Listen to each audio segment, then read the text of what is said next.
Bem, pessoal, continuando com os comentários da questão 16. Voltemos para a lousa. Então, aqui a gente tem a fórmula do multiplicador keynesiano para a economia fechada, né? É 1 sobre 1 menos C menos I mais C vezes T. A gente tem o seguinte: quanto maior é a propensão marginal a consumir, menor é o denominador de K e maior é o multiplicador. Então, a gente tem uma relação crescente entre a propensão marginal a consumir e o multiplicador keynesiano. Por quê? Porque, olha só, o multiplicador keynesiano, a propensão marginal a consumir aumenta e o multiplicador também aumenta. Então, a relação é crescente, né? Se uma variável sobe, a outra sobe também. A gente tem o seguinte: quanto maior a propensão marginal a investir, mesma coisa, né? Porque a propensão marginal a investir também tem sinal de menos aqui, então menor o denominador de K e maior o multiplicador keynesiano. Então, a relação também é crescente, tá? Vamos ver agora a propensão marginal a poupar. A propensão marginal a poupar é isso aqui, né? É 1 menos C. Olha só, quanto maior a propensão marginal a poupar, vamos fazer o seguinte: quanto maior a propensão marginal a poupar, o que vai acontecer com o denominador? Quanto maior é esse 1 menos C, menor vai ser o denominador, tá certo? Então, a gente tem a seguinte relação: quanto maior a propensão marginal a poupar, maior vai ser o denominador de K. E quanto maior o denominador de K, menor é o K, menor é o multiplicador.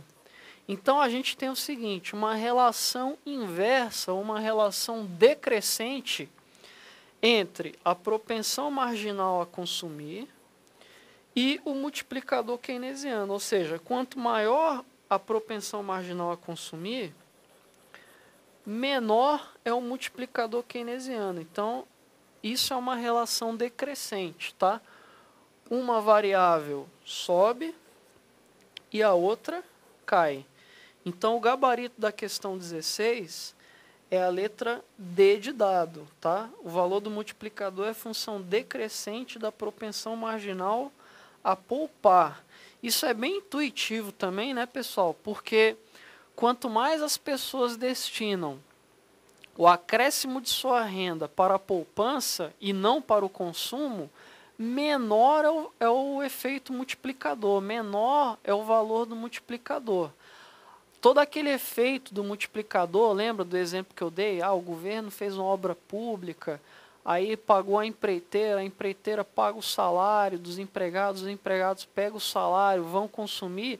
Imagina que os empregados, em vez de consumir a sua renda adicional, decidam poupar. Então, o efeito do multiplicador, a multiplicação da renda vai ser menor, tá? Então, quanto maior a propensão marginal a poupar, menor é o multiplicador keynesiano, tá? Então, passada a questão 16, vamos para a questão 17, de auditor fiscal da Bahia. Numa economia fechada, cujo comportamento possa ser descrito pelo modelo keynesiano simples, o multiplicador é 4.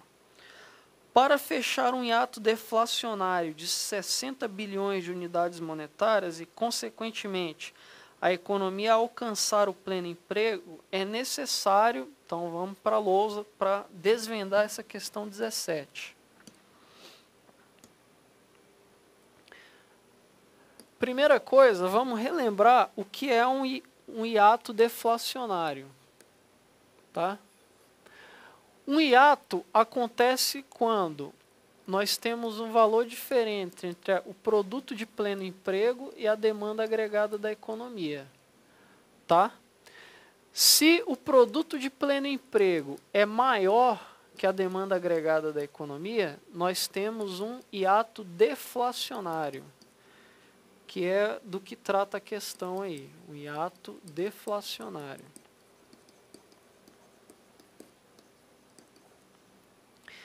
Então, a questão está dizendo o seguinte, que tem um hiato deflacionário de 60 bilhões de unidades monetárias, ou seja, a renda o produto de pleno emprego é maior que a demanda agregada em 60 bilhões, tá? Então, o que tem que acontecer? O governo, ou tem que acontecer alguma coisa, né? É necessário que a demanda agregada aumente em quantos bilhões? É necessário que a demanda agregada aumente em 15 bilhões. Que algum componente da demanda agregada aumente em 15 bilhões, tendo em vista que o multiplicador é igual a 4. Tá? Então, o ΔG, ΔI, ΔX, o ΔC, isso aqui tudo tem que ser igual a 15 bilhões, porque aí esses 15 bilhões vão ser multiplicados por 4 e vai gerar um aumento de 60 bilhões, alcançando o produto de pleno emprego. Então, analisando as alternativas, então vamos lá, letra A, aumento da tributação em 15 bilhões. Está errado por quê? Primeiro, porque se aumentar a tributação, você vai diminuir ainda mais a demanda agregada, tá? O aumento da tributação, ele diminui a demanda agregada. Então, a letra A está errada primeiro, porque o aumento da tributação vai diminuir a demanda agregada, ou seja, vai aumentar ainda mais o hiato deflacionário, tá? E porque esse multiplicador de 4 aqui que a questão falou, ele não serve para tributação, tá? O multiplicador da tributação, ele vai ser o quê? O multiplicador da tributação, para essa questão, ele vai ser menos o multiplicador que a questão deu, ou seja, ele vai ser menos 4 vezes a propensão marginal a consumir, que a questão não deu, né? Então, a letra A está errada por 2 motivos. Mesmo que ele falasse redução da tributação, estaria errado. Letra B. A redução dos gastos do governo em 10 bilhões. Não, né? Tem que ser a redução... Aliás, tem que ser primeiro o aumento dos gastos do governo, né? Tem que aumentar o gasto do governo para aumentar a demanda agregada para chegar no produto de pleno emprego, tá? E não tem que ser em 10 bilhões, tem que ser em 15 bilhões. Então está errada por 2 motivos. Tem um duplo erro também na letra B. Letra C. O aumento dos investimentos autônomos em 60 bilhões. Não, tem que ter aumento dos investimentos autônomos, até aí está certo, mas tem que ser em 15 bilhões e não em 60, tá?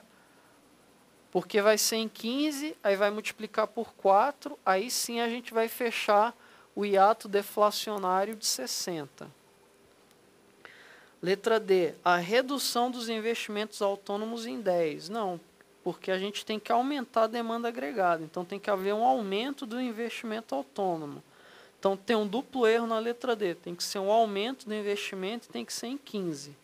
Letra E, aumento dos gastos do governo, ΔG, né? Aumento dos gastos do governo em 15. Então, fechou. A letra E está perfeitamente correta, tá? Então, 17, o gabarito é letra E. Pessoal, então, terminamos a questão 17, vamos para a questão 18, que trata do Q de Tobin, tá? Que é um método, tá? Uma maneira de expressarmos o determinante de investimento de uma empresa ou da economia. Então, vamos explicar o que é esse Q de Tobin. Vamos aqui para a lousa. Vamos supor uma empresa que ela tenha 100 máquinas, tá? Então, uma empresa, ela tenha 100 máquinas. E esse é todo o patrimônio da empresa, 100 máquinas. Cada máquina dessa custa R$10, por exemplo. Então, o patrimônio dessa empresa vai ser quanto? Vai ser 1.000, né? Então, essa empresa, ela, digamos assim, ela vai valer R$1.000. O custo de capital dela, que a gente diz, né? O custo de implantação, o custo das máquinas, vou botar aqui, custo do capital é 1.000, porque são 100 máquinas a R$10 cada uma. Aí vamos supor que essa empresa ela abriu ações na Bolsa de Valores. E para facilitar aqui a nossa vida, o nosso exemplo, ela colocou ações, colocou 100 ações, ou seja, a mesma quantidade de máquinas que ela tem, ela vendeu de ações. Só que no mercado acionário, na Bolsa de Valores, cada ação custa R$100. Quer dizer, custa R$20. Então, o valor de mercado dela, o quanto que ela custa no mercado de capitais, quanto que é? É R$2.000. R$2.000, tá? Então, olha só, essa empresa, ela gastou quanto para iniciar as atividades? Ela gastou 1.000. O custo do capital foi 1.000. Só que qual o valor de mercado dela? O valor de mercado dela, o quanto que os acionistas, o quanto que o mercado acionário valora essa empresa é 2.000. Diante disso, vamos supor o seguinte, essa empresa ela quer adquirir mais 50 máquinas. Aliás, para facilitar, ela quer adquirir mais uma máquina. O que ela vai fazer? O que é melhor ela fazer? Ela vender uma ação no mercado, na Bolsa de Valores, ou ela pedir um empréstimo bancário e comprar uma máquina por R$10. Eu te digo o seguinte, é mais interessante para essa empresa emitir uma ação, porque se ela emitir uma ação, ela vai ficar com capital de 101 ações, né? E com essa ação a R$20, o que ela faz? Ela compra uma máquina e sobra dinheiro. Ou então, se ela quiser, ela compra 2 máquinas. Ó.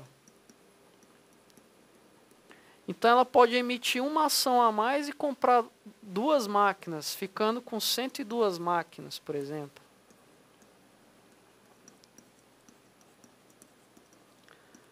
Ou seja, quando a empresa ela é valorizada no mercado de ações, quando ela vale mais no mercado de ações em relação ao custo do capital, vai valer a pena investir. Daí a gente tem uma relação que ficou conhecida como Q de Tobin, tá? Que é assim, ó, Q de Tobin, que é o seguinte, aqui é o valor de mercado da empresa. Valor de mercado da empresa, ou seja, o quanto que ela vale no mercado de ações.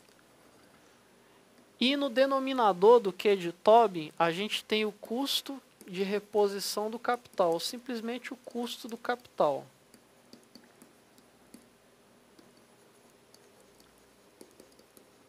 Tá?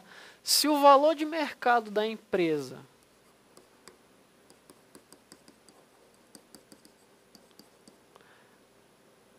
é maior que o custo do capital, então a gente tem o quê? O Q de Tobin é maior que 1. Daí a gente tem o seguinte, se o Q de Tobin é maior que 1, empresa investe.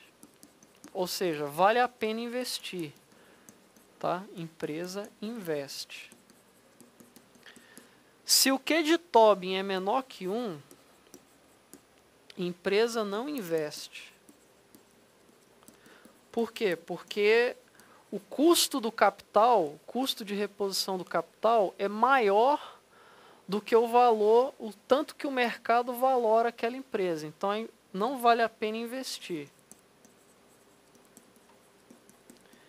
E se o Q é igual a 1, aí a empresa é indiferente entre investir ou não. tá? Diante disso, vamos ver a análise das alternativas da questão 18.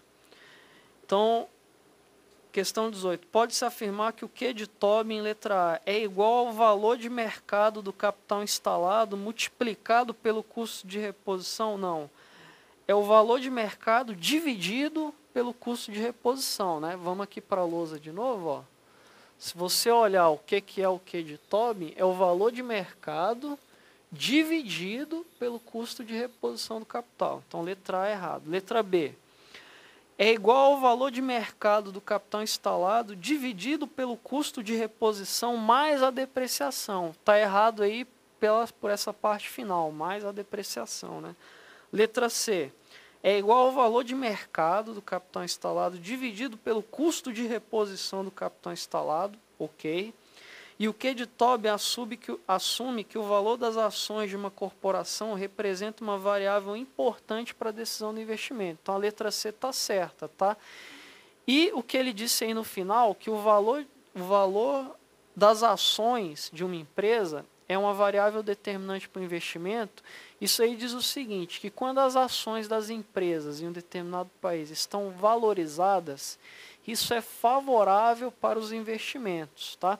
É por isso que quando a gente vê na televisão, o mercado acionário vai mal, as empresas foram desvalorizadas, isso é ruim para os investimentos, tá? Isso vai fazer com que o valor de mercado da empresa seja inferior ao custo de reposição do capital. Aí o Q de Tobin vai ser menor que 1 e as empresas tendem a não investir. E não investimento significa o quê? Demissões, a não contratação de trabalhadores. Tá? É por isso que existe sempre uma preocupação com os índices das bolsas de valores. Geralmente, quando o índice vai bem, é sinal de que a economia vai bem. Quando o índice vai mal, é sinal de que a economia vai mal. Isso segundo o Q de Tobin. Tá?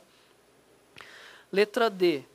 Não, então a letra C está correta, né? Letra D. Não implica necessariamente que o investimento depende da rentabilidade corrente esperada derivada do capital instalado, já que a decisão do investimento envolve incerteza. Não, isso aí não tem nada a ver com o que a gente viu no Q de Tobin. Letra E. Implica necessariamente que o investimento depende da renda, mesma coisa. A letra E também não tem nada a ver com o que a gente viu aqui no Q de Tobin. Pessoal, com isso a gente terminou as questões de macroeconomia keynesiana, multiplicador keynesiano e determinação da renda nacional. Próxima aula a gente vai começar a comentar questões sobre a teoria monetária. Até lá. Grande abraço.